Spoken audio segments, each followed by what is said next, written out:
Hello everyone, welcome back to our YouTube channel study material. तो friends, जैसा कि हम लोगों ने इंटरव्यू सीरीज को चालू किया है और हम अपने पुराने वाली वीडियोस में काफ़ी इंटरव्यूज शेयर कर चुके हैं, इंटरव्यूज एक्सपीरियंस शेयर कर चुके हैं, like Accenture, Capgemini, persistent, Cognizant, Infosys and many more. तो आज हमारे साथ है अंकित सिंह और वो टीसीएस का इंटरव्यू पूरा एक्सपीरियंस हमारे साथ शेयर करेंगे। क्या उसकी पूरी प्रोसेस थी, क्या क्या उसमें राउंड थे, क्या क्या क्वेश्चंस थे, कितने लेवल के क्वेश्चंस थे, कहाँ से इसमें अप्लाई करना है, तो इसके बारे में सारी प्रोसेस इसमें जानेंगे। तो वीडियो में अपन आगे चलते हैं।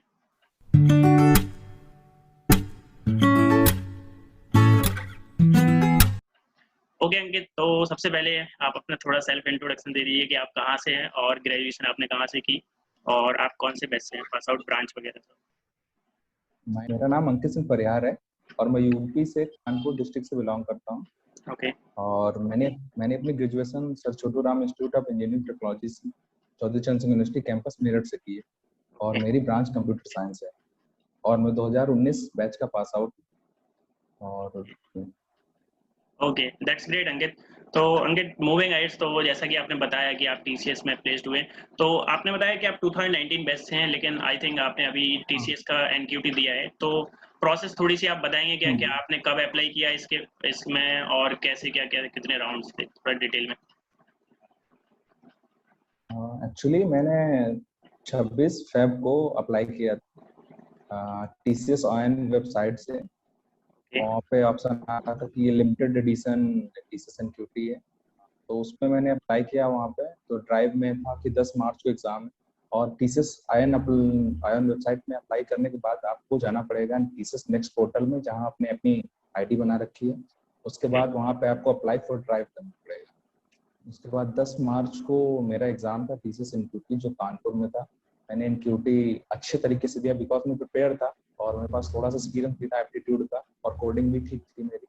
और वो काफी अच्छे क्वेश्चन आए हुए थे डाटा स्ट्रक्चर के और सी के, और कोडिंग सेक्शन भी बहुत ही अच्छा था। इट्स इंटरमीडिएट लेवल का। ओके ओके, तो ये आपने बताया कि 26 ऑफ फेब को आपने अप्लाई किया और 10 ऑफ मार्च को आपका रिजल्ट आ गया, राइट? और या फिर 10 ऑफ मार्च को एग्जाम था आपका? 10 ऑफ मार्च को मेरा एनक्यूटी था। उसके बाद 17 मार्च को मेरे पास मेल आता है टीसीएस की तरफ से कि congratulation, you are selected for the interview, और हम आपका इंटरव्यू इसी वीक में करा देंगे। फिर उसके बाद दूसरा मेल आया मेरे पास टीसीएस का, जिसमें मेरे इंटरव्यू डेट मेंशन थी और उसमें सिस्को की लॉगिन आईडी थी, जहां से आप अपना इंटरव्यू देंगे। ओके ओके, तो दैट्स ग्रेट। आई थिंक तो 20 या 25 दिन में पूरी इंटरव्यू की प्रोसेस, आप रजिस्ट्रेशन से लेके पूरी आपकी सिलेक्शन प्रोसेस तक कंप्लीट हो जाती है टीसीएस की। सब कुछ 20 दिन के अंदर हो गया, और ओके। मुझे पता भी नहीं था कि इतनी जल्दी हो जाएगा। तो टीसीएस एक ऐसी कंपनी, आई थिंक, तो अपने एम्प्लॉयज का ज़्यादा अच्छे से ध्यान रखती है और फालतू का टाइम वेस्ट ना करती है, प्रोसेस को जल्दी आगे बढ़ाती है, आई थिंक। हाँ। ओके अंकित, तो इसके बाद आपने 23 को मेरा इंटरव्यू हुआ। ओके, या प्लीज प्लीज गो अहेड। इसके बाद 23 को मेरा इंटरव्यू हुआ, ओके और जिसमें मुझे 11:30 11:30 रिपोर्ट करना था with all the documents, Aadhaar card and some important documents और मार्कशीट एंड ये सारे डॉक्यूमेंट्स। जिससे उसके बाद एचआर ने ज्वाइन किया, और उसके बाद मेरा टेक्निकल राउंड, एमआर राउंड हुआ, और जिसमें ढेर सारे उन्होंने क्वेश्चन पूछे। Okay, so that's great Ankit for the brief explanation. Okay, तो अंकित, जैसा कि आपने बताया कि आपने जब अप्लाई किया, तो सबसे पहले क्वेश्चन मैं यही पूछूंगा कि जो आपने फर्स्ट राउंड दिया, तो उसमें कितने राउंड थे? आई मीन कौन कौन से सेक्शन थे? एप्टीट्यूड थी, रीजनिंग थी और ईमेल राइटिंग वगैरह, या फिर इंग्लिश और कोडिंग क्वेश्चन क्या? एक्चुअली 3 सेक्शन थे उसमें। जब एप्टीट्यूड का जो पहला सेक्शन था, ए पार्ट जो था, उसमें 3 सेक्शन था। पहला एप्टीट्यूड में मैथमेटिक्स था, उसके बाद दूसरा लॉजिकल रीजनिंग था, और तीसरा वर्बल था। इसमें इंग्लिश के ढेर सारे क्वेश्चन थे। इसमें error matching, fill in the blanks थे, और ग्रामेटिकल टेक्स्ट जो आपको सही करनी थी वो थे। और रीजनिंग का जो क्वेश्चन था वो अच्छे लेवल का था। आई थिंक मैं कहूँगा कि एसबीआई में जो पीओ स्पेशल एसओ का फॉर्म आता है, उसमें जो आईटी के क्वेश्चन पूछे जाते हैं एप्टीट्यूड के, उस लेवल के क्वेश्चन। ओके और मैथ्स थोड़ी इजी थी। ओके, और कोडिंग क्वेश्चंस वगैरह थे क्या, या फिर टेक्निकल से कुछ एमसीक्यू लाइक डेटा स्ट्रक्चर या डीबीएमएस ऑपरेटिंग सिस्टम, इन सब चीजों से कुछ ऑपरेटिंग? ये सेक्शन बी पे था। फर्स्ट सेक्शन था, 3 सेक्शन थे। पहले ए सेक्शन में अंदर 3 सेक्शन सब सेक्शन थे। उसके बाद बी सेक्शन था, जिसमें 15 एमसीक्यू कोडिंग के थे और 2 क्वेश्चन थे जो कोडिंग सेक्शन जिसको आपको कोडिंग। ओके, तो जो आपने बताया कि 15 क्वेश्चंस थे बी सेक्शन में आपके related to the technical subjects, right? तो उसमें कुछ आप आइडिया दे पाएंगे कि किस किस सब्जेक्ट्स को अपन हाँ को ऑफ ज़्यादा फोकस करना चाहिए, डेटाबेस लाइक?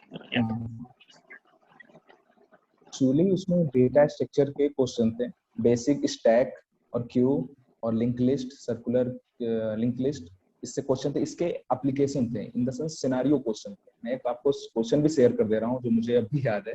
उसमें क्वेश्चन ये था, हाँ, कि एक ट्रक ड्राइवर था, ठीक है, उसको जाना है और किसी शॉप में, और वहां से उसको सामान पिकअप करना है, ठीक है, और उसको पिकअप करना है और उसको अपनी गाड़ी में डालना है। लेकिन वो पहले चेक नहीं करेगा स्टॉक है, अवेलेबल है या नहीं, पहले इसको पिकअप कर देना है। इन केस एक बॉक्स है, वहां से आपको बॉल उठानी है, बॉल अवेलेबल है या नहीं ये आपको नहीं पता, बट आपको बॉल डालनी है। तो उसमें ऑप्शन था कि इसमें कौन सा लूप यूज होगा, डू व्हाइल लगेगा, फॉर लूप लगेगा, इफ एल्स कंडीशन लगेगी, या एक एक्स्ट्रा ऐसा ही कुछ था। एक्चुअली ये क्वेश्चन में था कि हाँ पहले करो फिर उसके बाद कंडीशन मैच होगी, तो डू व्हाइल इसका डू ऑप्शन व्हाइल, था जो मुझे या बढ़िया लगा। हाँ हाँ। करेक्ट। ओके, सो या दैट्स ग्रेट। ओके, तो जैसा कि आपने बताया कि डेटा स्ट्रक्चर पे ज़्यादा फोकस था, तो इस तरीके से लोग डीबीएमएस के भी कुछ हो सकते हैं, या फिर ऑपरेटिंग सिस्टम वगैरह, या फिर कोई लैंग्वेज पर भी फोकस था कि जावा या फिर सी?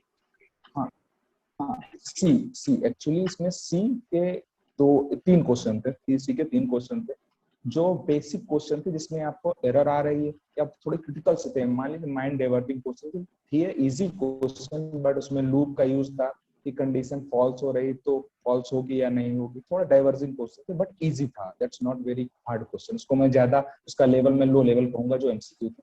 उसका लेवल नॉर्मल अगर आप पढ़ते हैं तो इजिली आप उसको क्वालिफाई कर सकते हैं। बिल्कुल इजी क्वेश्चन थे अगर इसमें एमसीक्यू की बात हो। बट अगर मैं कोडिंग सेक्शन की बात करूँ तो कोडिंग सेक्शन में जो क्वेश्चन थे वो नॉर्मल क्वेश्चन नहीं थे, पैलिट्रॉन, एमस्ट्रॉन्ग, रिवर्स स्ट्रिंग और या फैक्टोरियल के। वो क्वेश्चन थे सिनेरियो बेस्ड पे। ओके, और जिसको उसको करने के लिए आप तो या तो हैकाथॉन या तो सब में, या गीक्स ऑफ गीक्स में भी ढेर सारे क्वेश्चन पड़े हुए हैं, या गिटहब पे चले जाइए, वहाँ पे भी आपको क्वेश्चन पड़े हुए हैं। वहां से आप प्रैक्टिस कर सकते हैं। छोटे क्वेश्चन उठाइए, उसके बाद उसमें प्रैक्टिस करिए और लॉजिक उसका जनरेट करिए। ओके, ओके, ठीक है। तो जो कोडिंग क्वेश्चन थे, 2 क्वेश्चन थे, तो उसमें कोई पर्टिकुलर लैंग्वेज भी डिसाइड थी कि ओके, उन लोगों ने पहले से डिसाइड कर दिया था कि आप केवल सी में कोड लिख पाएंगे, या फिर जावा में, या फिर नहीं पाइथन में? नहीं, एक्चुअली टीसीएस प्रोवाइड कराता है 4 प्लेटफॉर्म जहाँ पे आप राइट कर सकते हैं। पहला था सी++, जावा, पाइथन और पर्ल। शायद पर्ल था, ऐसी कोई लैंग्वेज थी। उसमें किसी ने लिखा ही नहीं था, मेरे बैच को किसी ने नहीं लिखा था, क्योंकि पता ही नहीं है कोई। ओके, मैंने तो जावा पे कोड लिखा था। ओके, एक मेरा जो फर्स्ट कोडिंग क्वेश्चन था वो पूरा सारे टेस्ट केस पास हुए थे। सेकंड में 2 केस पास हुए थे, बट तीसरा केस उसका पास नहीं हो पा रहा था। फिर भी आई थिंक मेरा जो एमसीक्यू सेक्शन था वो सारा सही था, that's why I okay, qualify for interview. Okay. तो ओके, कुछ आप रफ आइडिया भी बता पाएंगे कि अंकित की कितना सेक्शनल कट ऑफ हो सकता है? कि लेट्स से अगर किसी ने इंग्लिश में 50% स्कोर किया, एप्टीट्यूड में 100% स्कोर किया, या फिर सभी सेक्शन में 100% है लेकिन उससे कोडिंग के क्वेश्चन नहीं बनते हैं, तो क्या आपके हिसाब से उसका सिलेक्शन हो पाएगा या नहीं? कुछ एनी आइडिया? ऑफकोर्स होगा, क्योंकि एक मेरा फ्रेंड है जिसका हुआ था, तो मैकेनिकल ब्रांच से बिलोंग करता है, और ओके, उसका और एक सिविल का भी था। दोनों दोनों ने एप्टीट्यूड अच्छा किया था, बिकॉज वो मैथ स्ट्रीम से थे, वो प्राइवेट सेक्टर में भी काम कर रहे थे और उन्होंने प्रिपरेशन भी की। तो एप्टीट्यूड उनका बहुत अच्छा था। तो एप्टीट्यूड के थ्रू उन्होंने जो क्वालिफाई किया था तो उनका 62 परसेंटाइल कट ऑफ था। 15 परसेंटाइल उनका DC7 का स्कोर था, और वो इंटरव्यू के लिए क्वालिफाई थे। और उनका जो कोडिंग सेक्शन में 2 या 3 नंबर थे, 2 नंबर शायद, वो जो एमसीक्यू से आए होंगे। ओके, बट मेनली इफेक्ट ये करता है कि अगर आप एप्टीट्यूड सॉल्व कर रहे हैं तो आप माइनर, क्योंकि ये माइनस मार्किंग आई थॉट नहीं रखती टीसीएस, लेकिन उसमें ये चेक करती है कि नंबर ऑफ माइनस आपने कितने की। इससे आपका स्कोर कार्ड जो बिल्डअप। Correct, correct. ओके, तो आप एनक्यूटी का अपना स्कोर भी बता पाएंगे क्या? अंकित बताएंगे कि आपके ने कितने में से कितना स्कोर हुआ, और कितने कितने तक नंबर लोगों को वो लोग सिलेक्ट कर रहे थे इंटरव्यूज के लिए, कुछ कॉल दे रहे थे? एक्चुअली मैं आपको बोलूं तो अभी टीसीएस एनक्यूटी 10 मार्च का रिजल्ट जो है, स्कोर कार्ड अभी वो वेबसाइट पे आया नहीं। ओके, आप चेक कर सकते हैं तो। हाँ वो आया नहीं, लेकिन वो डिपेंड करता था मैं जैसा करके आया था। तो एक्चुअली मैंने जो क्वेश्चन सॉल्व किए थे वो 65% मेरा आराम से आ जाएगा। आराम से, मतलब इजीली, क्योंकि मैंने माइनस मार्किंग जो थे वो नहीं किए जिससे मेरी रैंक कम हो जाए, वो मैंने नहीं किया था जिससे नंबर कम हो जाए। Correct. Okay, that's great. Okay Ankit, तो moving forward for the next round, तो जैसा कि आपने रिटन राउंड क्लियर किया, फिर उसके बाद आपका सेकंड राउंड टेक्निकल राउंड हुआ, आपने बताया, फिर एमआर राउंड हुआ। तो टेक्निकल राउंड में कितनी देर इंटरव्यू चला आपका, और कितने लोग थे, और क्या क्या क्वेश्चंस थे, किस लेवल के क्वेश्चंस थे, टॉपिक्स क्या थे उन पे, थोड़ा सा आप डिटेल में। हाँ, आप कॉस्ट एक्चुअली जब मेरा 11:30 को इंटरव्यू हुआ, 11:30 में इंटरव्यू हुआ, चार ने कॉल किया कि you have to join the meeting. तो एक्चुअली नर्वस था थोड़ा कि टीसीएस का इंटरव्यू है, टेक्निकल राउंड होगा, एमआर राउंड होगा, और कॉम्प्लिकेटेड भी होता है, लोगों सुना था, और मैंने भी यूट्यूब में देखा था कि हाँ, they put lots of question for technical round and they provide a scenario, बहुत से सिनेरियो भी प्रोवाइड कराएंगे, आप उस सिचुएशन में क्या कर सकते हैं। तो मेरा ये था कि मैं नॉर्मल हुआ, उन्होंने कहा कि नर्वस मत हो, पानी पी लो। फिर उसके बाद उन्होंने मेरा आधार कार्ड देखा, पैन कार्ड चेक किया कि यू आर वैलिड और नॉट, गवर्नमेंट आईडी देखी। फिर उन्होंने कहा कि अब हम चालू करते हैं आपका इंटरव्यू। पहले मैंने अपना इंट्रोडक्शन दिया, उसके बाद अपने परसेंटेज बताए, कॉलेज के कहाँ से बिलोंग करते हैं ये भी बताया। कि उन्होंने कहा फुल अपना एक अपना इंट्रो दे दो, तो मैंने दिया। फिर उसके बाद उन्होंने क्वेश्चन पूछना चालू किए। सबसे पहला उनका क्वेश्चन था कि आप अभी क्या कर रहे हैं आफ्टर 2019। तो उनको उन्होंने बताया कि मैं भारत इलेक्ट्रॉनिक्स लिमिटेड में एज अ प्रोजेक्ट इंजीनियर काम कर रहा हूँ। तो उन्होंने कहा कि ओके। उसके बाद वो आ गए मेरे कॉलेज के ऊपर कि अपने कॉलेज में प्रोजेक्ट क्या किया था, बिना कोई लैंग्वेज ना कोई सब्जेक्ट पूछे, सीधे कॉलेज। तो मैंने एक्चुअली कॉलेज में मैंने प्रोजेक्ट किया था encryption and decryption without with SHA algorithm 512। हाँ, ये इनक्रिप्शन का एल्गोरिथम था। तो मैंने उसको उनको एक्सप्लेन किया किस टेक्नोलॉजीज में यूज की थी। उन्होंने कहा आपने कौन सी लैंग्वेज यूज की, मैंने कहा जावा। डेटाबेस कौन सा यूज किया, डेटाबेस पूछा, एसक्यूएल क्यूरीज, और इसी रिलेटेड उन्होंने क्वेश्चन पूछे। फिर उन्होंने मुझे सरल एक सिनेरियो प्रोवाइड करा दिया कि अगर ये जो एप्लीकेशन है ये 1990 में बनता, ठीक है, तो तब वो ये इसको अब में डाउनग्रेड करना है, तो तुम क्या करते।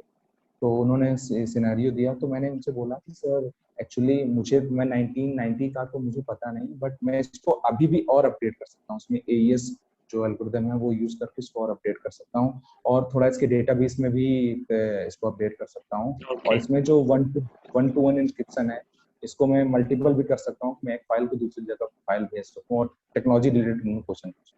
फिर उसके बाद उन्होंने कहा कि अब आप कोई टॉप 3 सब्जेक्ट बताइए जिसमें आप बेस्ट। तो मैंने उनको डीबीएमएस, डाटा स्ट्रक्चर और कंपाइलर डिजाइन दिया कि ये मेरा अच्छा है।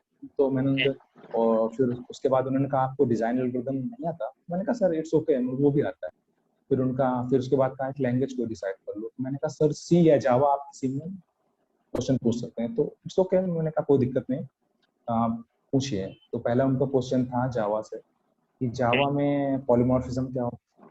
अब पॉलीमॉर्फिज्म होता है तो सबको पता होता है पॉलीमॉर्फिज्म क्या होता है, उसमें क्या क्या उसके टाइप्स हैं, स्टैटिक बाइंडिंग क्या होती है, और इनिशियल बाइंडिंग क्या होती है, इस टाइप की। हाँ, तो उन्होंने क्वेश्चन पूछे मेरे से, और फिर उसके बाद क्वेश्चन पूछे, फिर उन्होंने सिनेरियो दिया कि आप इसको रियल वर्ल्ड में कैसे इम्प्लीमेंट कर सकते हैं। मतलब जो भी क्वेश्चन थे एज अ प्रोजेक्ट वो पूछ रहे थे। नॉर्मल कि कॉलेज जो इंटरव्यू होता है उसमें बच्चों से पूछा जाता है कि आप बताइए इस definition, but they are not focused to definition, they are focused to intellectual knowledge कि आपको आता क्या। तो उन्होंने उससे क्वेश्चन पूछे। फिर उन्होंने उसके बाद एसक्यूएल क्वेरी एक खुद की, जिसमें 2 टेबल थे, उनको ज्वाइन करना था और उसकी क्वेरी लिखनी थी। तो उन्होंने कहा कि आप मुझे क्वेरी लिख कर दिखाइए। तो मैंने उनको क्वेरी इनर ज्वाइन लगाना था और क्लाउज वेयर क्लाउज लगाने थे, तो मैंने वो क्वेरी लिखकर उनको दे दी। फिर उसके बाद उन्होंने पूछना चालू किया सी से, पॉइंटर क्या होता है, पॉइंटर का यूज क्या है। फिर वो मैंने बताया। उसके बाद एरे के बारे में पूछा। फिर वो ऑपरेटिंग सिस्टम में आ गए कि ऑपरेटिंग सिस्टम में वर्चुअल मेमोरी कैसे, मेमोरी क्या है, इस टाइप से उन्होंने ढेर सारे क्वेश्चन मुझसे पूछे। आई थिंक मेरा 12 टेक्निकल राउंड 36 मिनट चला था विदाउट स्टॉप। उसके बाद सेकंड राउंड हुआ था एमआर राउंड, मैनेजरियल राउंड। वो राउंड में क्वेश्चन जो थे वो बहुत ही अच्छे क्वेश्चन थे और बहुत ही सॉलिड क्वेश्चन थे, जिससे कहें कि आपका कंडीशनल, आपका नॉलेज कैसा है, इस सिचुएशन में आप होंगे तब क्या करेंगे। उनका पहला ही क्वेश्चन ये था जो मैनेजरियल का था कि अगर आपको हम 15 अप्रैल को ज्वाइन करा रहे हैं कंपनी, और प्रोजेक्ट की डेडलाइन 29 अप्रैल है, तो आप इस प्रोजेक्ट को कैसे करें, और आपके पास टाइम बहुत कम है, मतलब कि आप कर नहीं सकते। देन तो थोड़ा बहुत मैंने स्किल तो डेवलप हो गई, कैसे करना, कैसे ग्रुप में काम किया जाता है। तो मैंने उनको डिस्क्राइब किया कि मैं ग्रुप में काम करूंगा, जो मेरे टीम लीडर हो उनसे बात करूंगा, और जिस क्लाइंट को हमें डिलीवर करना है प्रोजेक्ट, मैं उनसे भी एक बार बात करूंगा कि वो मुझे एक दिन या 2 दिन एक्स्ट्रा दे पाए, तो I will complete the work with in deadline. और मैं अपने जो टीममेट्स उनसे ये कहूंगा कि आप एक्स्ट्रा वर्क करने के लिए तैयार हो जाइए, अपनी सारी जो बेसिक्स आपकी इंटेंसिटी है उसको भी आप लगा के काम करिए। इस टाइप क्वेश्चन थे। और 2-3 क्वेश्चन और पूछे गए थे इस सिचुएशन डाल के, यू आर हार्ड वर्कर और smart worker, this type. Okay okay, that's great. I think काफ़ी डिटेल में आपने बताया और ये हमारे व्यूअर्स को बहुत ज़्यादा हेल्प मिलेगी इससे। ओके, तो अंकित, जैसा कि आपने बताया कि आपसे जावा के क्वेश्चन थे, डिटेल में क्वेश्चन थे, सिनेरियो बेस्ड क्वेश्चन थे, और आपको सभी आंसर्स ऐसे बताने थे कि रियल लाइफ में उसको कैसे इम्प्लीमेंट करें सारे चीज़ों को, जो भी हाँ, आपने बताया लाइक। प्रोजेक्ट में आप कैसे।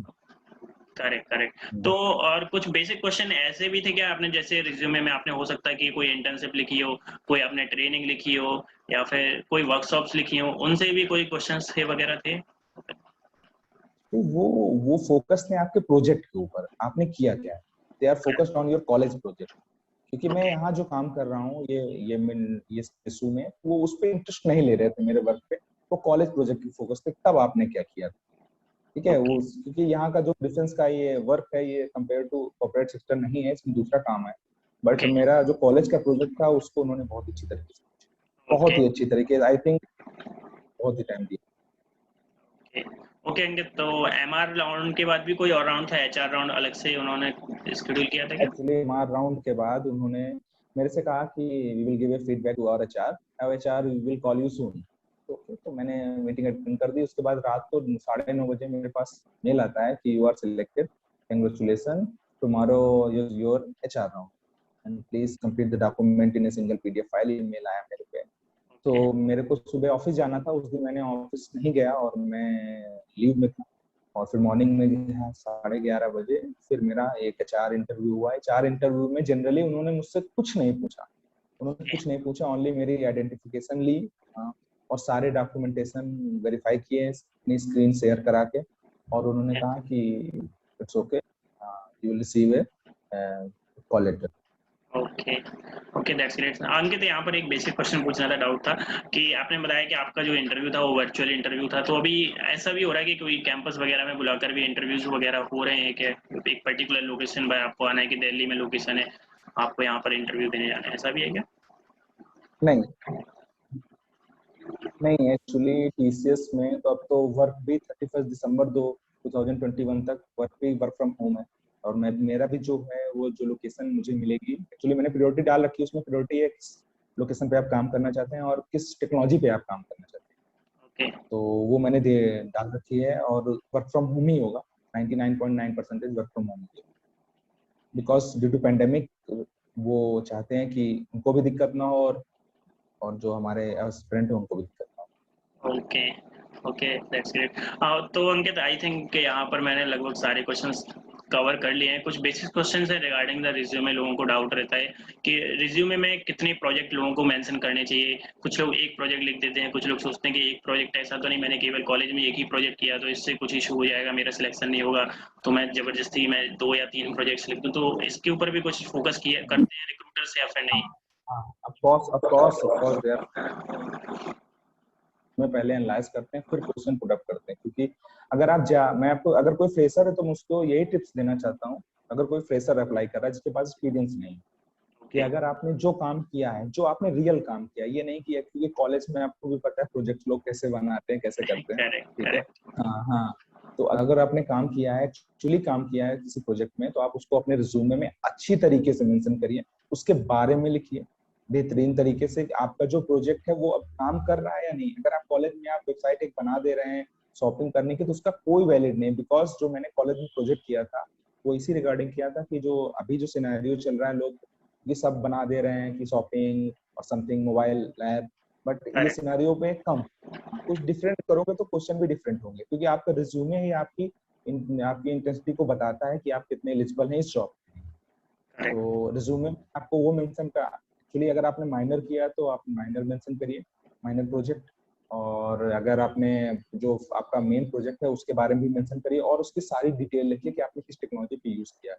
और रिज्यूमे में एक चीज का और ध्यान रखिए कि आपने जो टेक्नोलॉजी लिखी है आपको आनी चाहिए। ये नहीं कि आप दिखाने के लिए जावा, पाइथन, पीएचपी, माइस्क्ल सारी लैंग्वेज लिख दें और इंटरव्यूअर आपसे क्वेश्चन करे तो आप सॉरी सर या कुछ ऐसा बोल दें। दैट्स इफेक्ट करेगा, क्योंकि वो भी नहीं चाहते कि जो हमारे यहाँ एम्प्लॉय काम करने हैं वो अपनी कंपनी की तरफ उसका झूठ या ऐसा कुछ हो तो उनको भी दिक्कत होती है, क्योंकि वो as a TCS as a government company के तरीके से अपने एम्प्लॉय को ट्रीट करती है।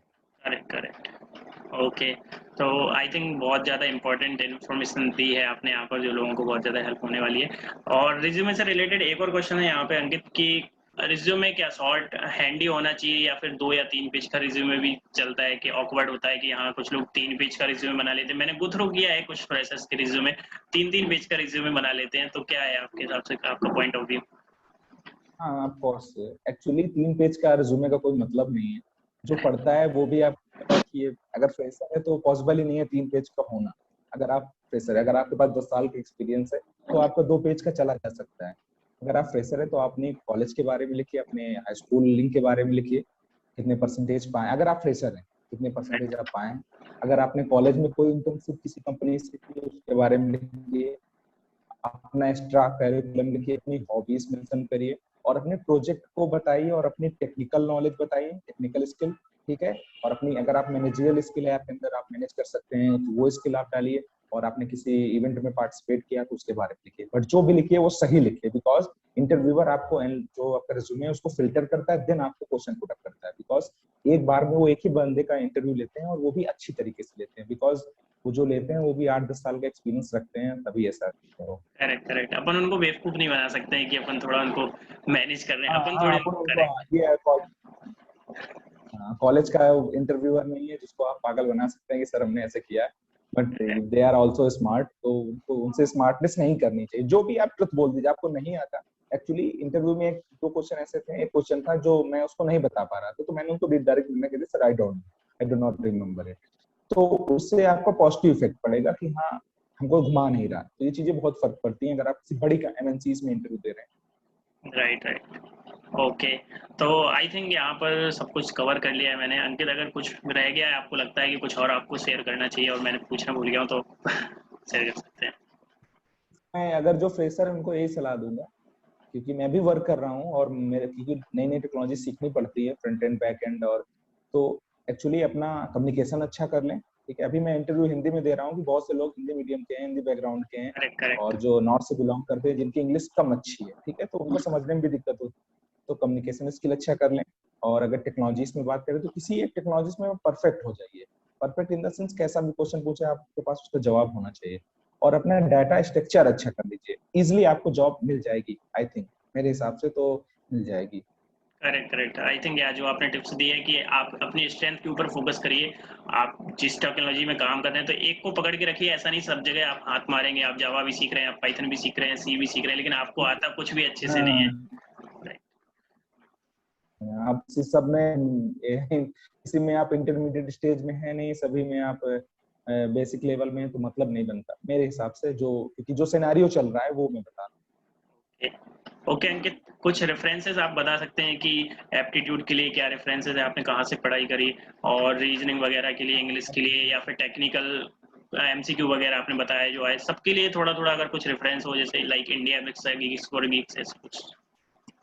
हाँ, इंडिया बिक्स में भी बहुत सारे क्वेश्चन पड़े हुए हैं, बहुत सारे क्वेश्चन गीक्स ऑफ गीक्स में पड़े हुए हैं। एक्चुअली मैंने जो मैथमेटिक्स थी, मैंने आर एस अग्रवाल, आपने सुनी हो आर एस या अग्रवाल है, राइट। उससे मैंने मैथमेटिक्स पढ़ी थी। क्योंकि सारे जो बड़े एग्जाम भी हैं, गवर्नमेंट एग्जाम है, उसी से एप्टीट्यूड क्वेश्चन पूछे जाते हैं, तो वो पढ़ी थी। और गीक्स ऑफ गीक्स से भी क्वेश्चन मैंने पढ़े थे। और अरिहंत की एक आती है लॉजिकल एनालिसिस रीजनिंग की बुक, वो राइट मैंने पढ़ी थी।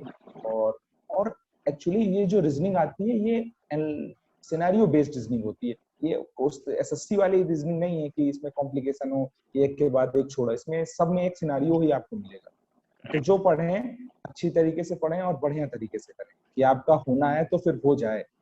राइट। अगर आप कोडिंग सेक्शन कर रहे हैं तो अगर आपका एप्टीट्यूड नहीं अच्छा गया, 50% कर रहे हैं, तो आप ये सोचिए कि कोडिंग सेक्शन में एक कोड आपको अटेम्प्ट ही करना है और सारे टेस्ट केस पास कराने हैं। और जो दूसरा तुम्हारा एमसीक्यू है इसको तो करके ही आना, because this type of question is very easy, everyone easy तरीके से उसको आप क्वालिफाई कर सकते हैं। और मैं कहूँ एमसीक्यू के लिए तो आप लेटेस्ट सी आपने तो पढ़ी होगी, जो कंप्यूटर साइंस बैकग्राउंड से बिलोंग करते हैं। और अगर आपको और अच्छा देखना है तो ट्यूटोरियल्स पॉइंट नाम का चैनल वेबसाइट है यूट्यूब पे, उसमें भी ढेर सारे एमसीक्यू क्वेश्चन पड़े हुए हैं और एक्सरसाइज पड़ी हुई है जिससे आप प्रैक्टिस कर सकते हैं।